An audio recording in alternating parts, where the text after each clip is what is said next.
আমরা মনে হয় 1 মিনিটের ছোট্ট একটা স্পিচ দিয়ে দিই।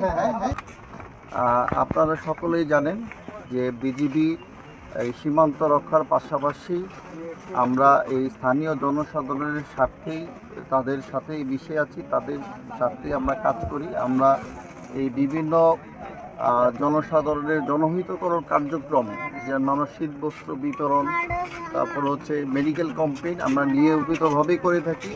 আজকে আমরা এখানে দরিদ্র যারা জেলে ছিল, যারা যেহেতু একটু মাছ ধরা তাদের একটু সীমাবদ্ধতা ছিল, সেই সীমাবদ্ধতার প্রেক্ষিতে আমাদের একটা দায়বদ্ধতা থেকেই আমরা ব্যাটালিয়নের নিজস্ব পর্যায়ে তাদেরকে আমরা এই 125 জন, এখন 128 জন আসছে, 130 জনের মতো জনবলকে আমরা 5 কেজি চাল, তেল, দেন হচ্ছে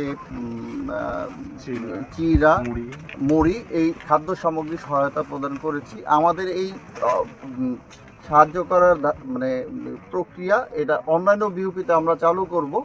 শুধুমাত্র আজকে এটা দিয়ে শুরু করলাম, ইনশাল্লাহ এটা আমাদের অব্যাহত থাকবে। আপনারা বিজিবিকে উৎসাহ দিবেন যেন বিজিবি এই যে তারা প্রতিনিয়ত চ্যালেঞ্জের সাথে কাজ করছে, তারা যেন তাদের মনোবল যেন না হারায়, তারা যেন আরও উচ্চ মনোবল নিয়ে আপনাদের সকলের সেবায় তারা যেন আরও উত্তরোত্তর